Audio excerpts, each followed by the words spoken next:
കരങ്ങൾ കൂപ്പി ഈശോയെ കാണാം. നിന്റെ കണ്ണുകൾ നന്നായിട്ട് തുറന്ന് കർത്താവിനെ കാണാം. ഇതാ ഈ അൽത്താരയിൽ, ഈ ദിവ്യകാരുണ്യത്തിൽ നിന്നെ സുഖപ്പെടുത്താൻ വേണ്ടി എഴുന്നള്ളിയിരിക്കുന്ന ഈശോ. നീ നിരാശയിലും സങ്കടത്തിലും നൊമ്പരത്തിലും വെറുപ്പിലും വിദ്വേഷത്തിലും ഒന്നും ജീവിക്കാൻ നിന്റെ കർത്താവ് ആഗ്രഹിക്കുന്നില്ല. പിന്നെ എന്തിനങ്ങനെ ജീവിക്കുന്നേ? നീ ഒറ്റപ്പെട്ടവനായും തിരസ്കരിക്കപ്പെട്ടവനായും മുറിവേൽപ്പിക്കപ്പെട്ടവനായും ആർക്കും വേണ്ടാത്തവനായി ജീവിക്കാൻ നിന്റെ ദൈവം ആഗ്രഹിക്കുന്നില്ല. പിന്നെ നീ എന്തിന് ദൈവം ആഗ്രഹിക്കാത്ത ഒരു ജീവിതം പേറിക്കൊണ്ട് നടക്കണം?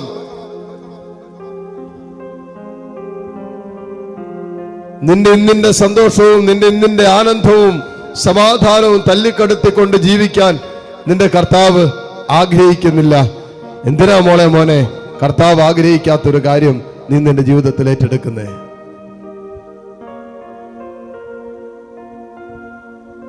നിന്റെ കർത്താവ് എത്രയോ നല്ലവനാ. നിനക്ക് വേണ്ടിയല്ലേ നിന്റെ കർത്താവ് മുറിവേറ്റത്, അല്ലേ? നിനക്ക് വേണ്ടിയല്ലേ അവൻ ക്ഷതമേറ്റത്? എന്നെയും നിന്നെ സ്വന്തമാക്കാൻ വേണ്ടിയല്ലേ സ്വന്തം ജീവൻ അവൻ നമുക്കായി കാൽവരിയിൽ ഹോമിച്ചത്?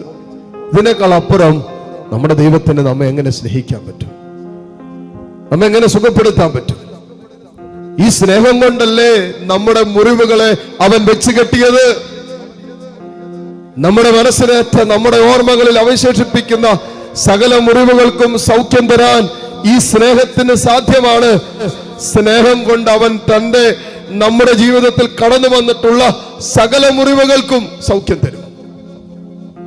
വിശ്വാസത്തോടെ പ്രാർത്ഥിക്കുക. കർത്താവേ, നിന്റെ സ്നേഹത്തിൽ നീ ഞങ്ങളെ സ്പർശിക്കണമേ. ആ സ്നേഹത്തിന്റെ തലോടലുകൾ കൊണ്ട് ഞങ്ങൾക്ക് വേണ്ട സൗഖ്യം തരണമേ. കർത്താവേ, മുന്നോട്ട് പോകാൻ പറ്റണില്ല, ഒരടി മുന്നോട്ട് വയ്ക്കാൻ പറ്റുന്നില്ല. വല്ലാത്ത നിരാശയാണ്. പലതും ഓർത്തും ആലോചിച്ചും ചിന്തിച്ചൊക്കെ വല്ലാത്ത കണ്ട് നിരാശപ്പെട്ടു പോവുക, വല്ലാതെ കണ്ട് ഭയപ്പെട്ട് നിൽക്കുക, വല്ലാതെ കണ്ട് അസ്വസ്ഥപ്പെടുകയാണ്. വല്ലാത്ത മനക്ലേശത്തിലും വല്ലാത്ത മാനസിക സംഘർഷത്തിലുമാണ് കർത്താവിന്റെ ജീവിതം. സ്വസ്ഥതയില്ല, സമാധാനമില്ല. എന്തിനാ നീ എത്രമാത്രം ഓർക്കുന്നേ? നീ എന്തിനാ ചിലതൊക്കെ ഇത്ര കണ്ട് ഇങ്ങനെ ഹൃദയത്തിൽ താലോലിക്കുന്നത്? ഇന്നിന്റെ സന്തോഷത്തെയും ഇന്നിന്റെ മനസ്സിന്റെ സുഖത്തെയും ആനന്ദത്തേക്ക് തല്ലിക്കടത്തുന്ന ഇന്നലകളുടെ ഓർമ്മകളെ നീ എന്തിന് ഇങ്ങനെ നിരന്തരം താലോലിച്ചു കൊണ്ടിരിക്കണം? സൗഖ്യം വേണ്ടേ?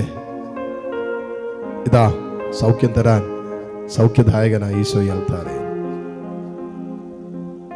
അവന്റെ മുറിവേറ്റ മുഖമാണ് ഈ അൽത്താരയിൽ, ഈ ദിവ്യകാരുണ്യത്തിൽ നീ കാണുക. ആ മുറിവിൽ നൊഴുകുന്ന ഓരോ തുള്ളി ചോരയുണ്ടല്ലോ, ആ ചുടുചോരയുണ്ടല്ലോ, നിന്റെ ഓർമ്മകളിലേക്ക് ഇറങ്ങിച്ചെല്ലട്ടെ. അവൻ മുൾമുടി ധരിച്ചപ്പോ തൻ്റെ നെറ്റിത്തടങ്ങളിൽ തുളച്ചു കയറിയ ആ മുള്ളുകളുണ്ടല്ലോ, ആ കൂർത്ത മുള്ളുകള്, അത് തുളച്ചു കയറിയപ്പോൾ നെറ്റിത്തടങ്ങളിൽ നിന്നും ഒഴുകിയിറങ്ങിയ തിരിച്ചോരയുണ്ടല്ലോ, നിന്റെ മനസ്സിലും നിന്റെ ചിന്തകളിലും അവശേഷിക്കുന്ന സകല മുറിവേറ്റ ഓർമ്മകൾക്ക് സൗഖ്യം തരാൻ വേണ്ടിയിട്ടല്ലേ മോനെ അവന്റെ നെറ്റിത്തടങ്ങളിൽ പോലും മുറിവേൽക്കാൻ അനുവദിച്ചത്. ഈശോയെ, ക്ഷമിക്കാൻ കൃപ തരണമേ എന്ന് പ്രാർത്ഥിക്കുക. ഓർമ്മകളോട് ക്ഷമിക്കാൻ, മുറിവേറ്റ ഓർമ്മകൾ, കഷ്ടപ്പാടിൻ്റെയും അലച്ചിലിൻ്റെയും ഞെരുക്കത്തിൻ്റെയും പരാജയത്തിൻ്റെയും ഒറ്റപ്പെടലിൻ്റെയും ഒക്കെ ഓർമ്മകളുണ്ടല്ലോ, വഞ്ചിക്കപ്പെട്ട ഈ ഓർമ്മകളോട് ക്ഷമിക്കാൻ ഈശോയെ നീ എന്നെ സഹായിക്കണമേ എന്ന് പ്രാർത്ഥിക്കുക. മുട്ടുകുത്താൻ സാധിക്കുന്ന എല്ലാ മക്കളെയും നിമിഷം മുട്ടുമേലായിരിക്കുന്നു. ഇതാ ദിവ്യകാരുണ്യ ഈശോ നമ്മളെ ആശീർവദിക്കാൻ പോകുന്ന സമയമാണ്. ഈ ആശീർവാദത്തിൻ്റെ സമയത്ത് തമ്പുരാന്റെ വലിയ കാരുണ്യം, സ്നേഹം അനുഭവിച്ചറിഞ്ഞ നമ്മൾ ആ അഗ്നി ആനന്ദത്തിൽ തുടരാൻ, സൗഖ്യമുള്ളവരായി എന്നോ കാലം ജീവിക്കാൻ കൃപ തരണമേ എന്ന് പ്രാർത്ഥിച്ചുകൊണ്ട് ഈശ്വര ആശീർവാദം സ്വീകരിക്കാം. പരിശുദ്ധ പരമമാം ദിവ്യകാരുണ്യമേ,